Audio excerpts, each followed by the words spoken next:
Hello, world history. Happy Thursday. I hope that your week has been treating you well so far. I really enjoy the days that we have been able to spend together so far this week. I like them every week, but this week I have had an extra amount of fun. And I think we have some pretty cool things to do today as well. So I'm going to go ahead and pull up this presentation and get started.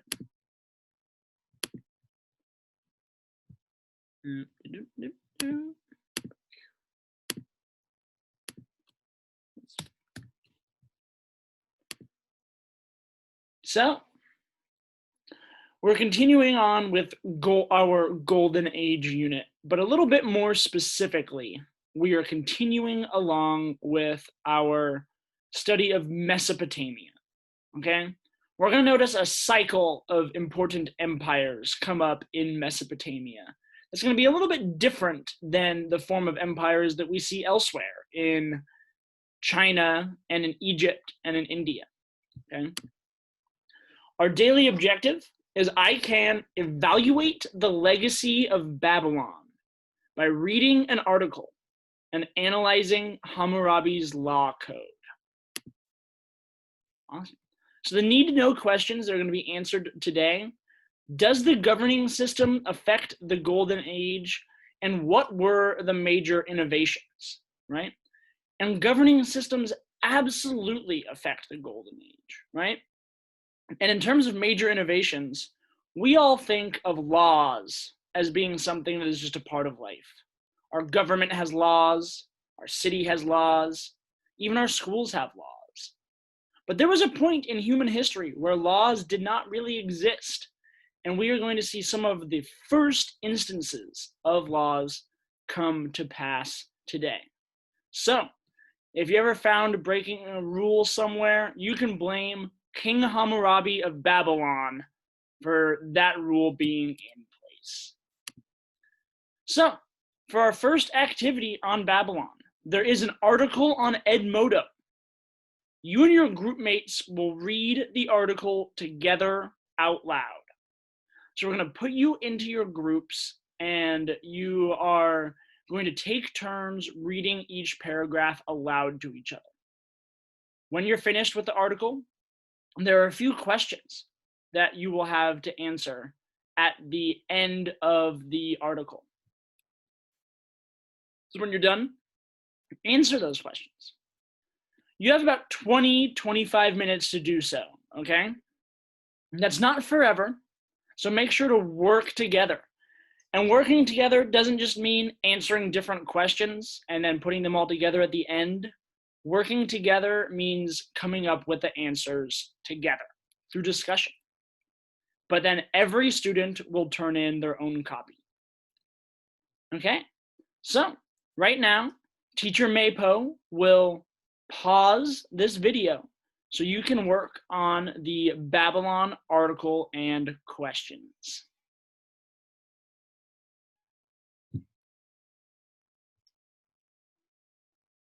Alrighty.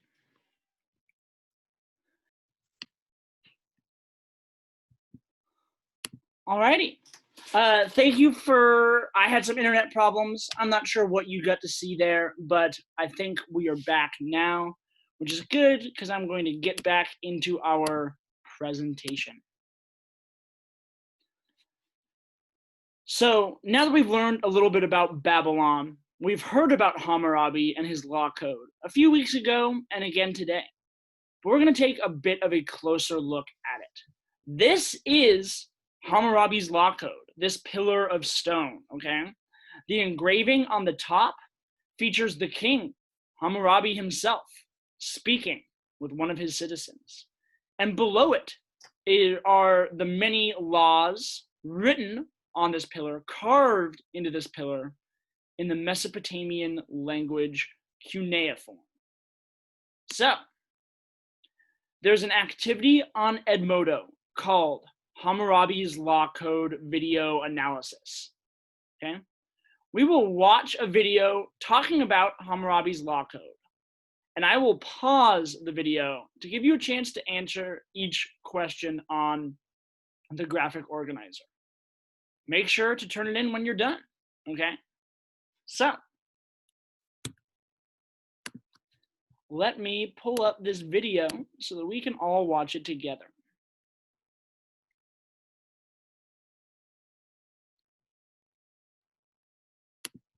Alrighty, here we go.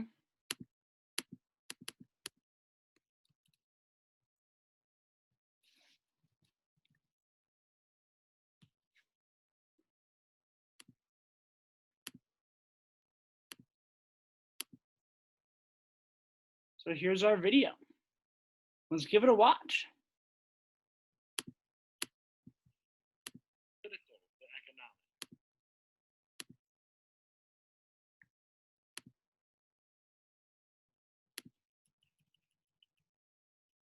This is Jim.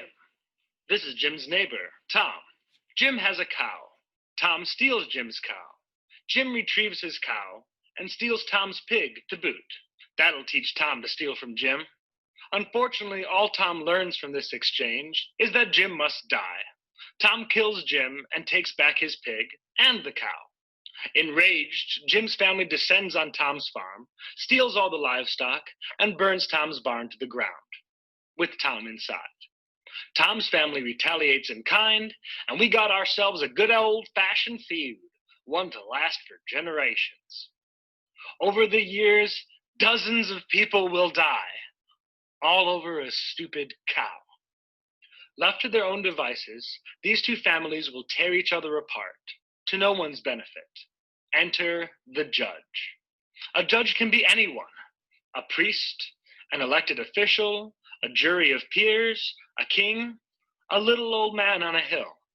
The only real requirement for a judge is that his decisions must be respected. That is, a judge must be obeyed. Otherwise, he's just a spectator with an opinion. How judges enforce their will varies. The priest uses fear of the gods to sway people. The jury of peers depends on its impartiality to bind people to its verdicts. The king can just use soldiers to enforce his will. Yet whatever the system, it allows Tom and Jim to resolve their conflict over the cow without bloodshed. Tom steals Jim's cow, Jim goes to the judge. The judge threatens Tom with eternal damnation until he relents, or holds a trial to decide whom the cow belongs to, or simply sends soldiers to return Jim's cow to him. However it goes, at the end of the day, Jim has his cow back without creating a long-standing vendetta with his neighbor. Thus you can see the important role of judges in society. There's reason to believe that the role of judge may very well be the first position of authority, and that this authority evolved into chiefdoms, priesthoods, monarchies, and all the other forms of government. At the heart of all authority is the power to make decisions for the people beneath you. Should we invade? Where shall we build? And yes, even, whose cow is this? Yet judging things is time-consuming. Kings have better things to do than to decide which farmer gets a cow, and emperors really can't be bothered with that sort of thing. To ease this burden, leaders can and do take advantage of hierarchies. They delegate their authority to subordinates and leave it to them to determine guilt. Yet it is telling that in so many cultures throughout time, sentencing has been reserved for people at the top of the hierarchy, especially in matters of capital punishment. Command over life and death has always been the prerogative of kings, and they are loath to give such an incredible power to anyone else. But how is a king with thousands of subjects? So that brings us to our first question on the analysis, okay? We've learned about how this job of being judge is incredibly hard and time-consuming. So go ahead and take a few minutes to answer the question, why might early kings have preferred to remain judges? What was the big deal with giving someone else the power of life and death over a population? You may not have an answer given to you in the video so far, so answer it with your best guess. Answer it with your opinion, okay? So, Teacher Maypo is going to pause the video, and you're going to get a few minutes to answer that question.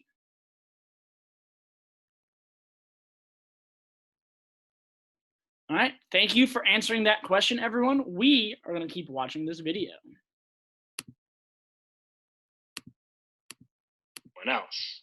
But how is a king with thousands of subjects, let alone an emperor with millions, supposed to make his will known in every case? Must he pass sentence on every trial? Enter laws. Laws allow a king to pass sentence without being there.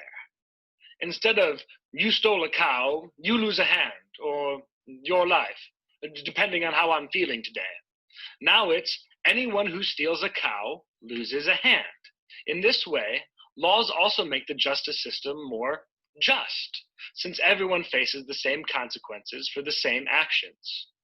The earliest surviving code of law is the Code of Ur-Nammu, written by the king of Ur near the end of the Sumerian Empire, around 2100 BCE. It contained 57 laws, of which 26 remain. These range from the reasonable: if a man commits a kidnapping, he is to be imprisoned and pay 15 shekels of silver, to the draconic: if a man commits a robbery, he will be killed, to the downright silly: if a man-slave woman, comparing herself to her mistress, speaks insolently to her, her mouth shall be scoured with 1 quart of salt. 300 years later, around 1790 BCE, a Babylonian king named Hammurabi would compose a much more famous and much more nuanced code of laws. Inscribed on a stone stele, the Code of Hammurabi contains 282 laws. And here we see much more than mere consequences for actions. We find laws for commerce. If anyone give another silver, gold, or anything else to keep, he shall show everything to some witness, draw up a contract, and then hand it over for safekeeping. There are pricing laws. If a man hire an ass for threshing, the hire is 20 ka of corn. Laws for liability. If an animal be killed in the stable by God, or if a lion kill it, the herdsman shall declare his innocence before God, and the owner bears the accident in the stable. Laws of inheritance. If a father give a present to his daughter and then die, then she is to receive a portion as a child from the paternal estate and enjoy it so long as she lives. Even laws of emancipation.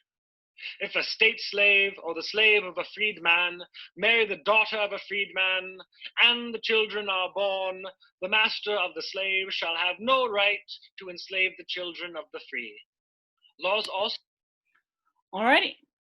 So we're now here at our second question, and that question is, was law getting more or less complex as things went from the Code of Ur-Nammu to that of Hammurabi? Okay? Was Hammurabi's law code more or less complex than the first one? Why do you think that is? Teacher Maypo will now pause the video, and you will spend a few minutes answering that question.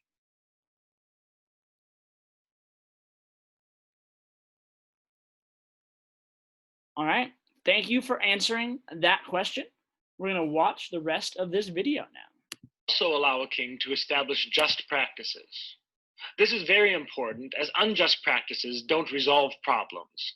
They just transfer anger from the participants to the authority figure. Unjust authority can be maintained, but it's a rather expensive process, protecting your judges with hordes of soldiers, and therefore best avoided.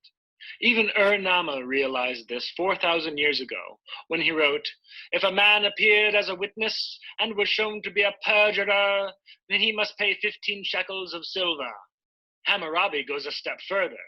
If the owner of the stolen goods does not bring witnesses to identify the lost article, he is an evildoer, he has transgressed, and he shall be put to death.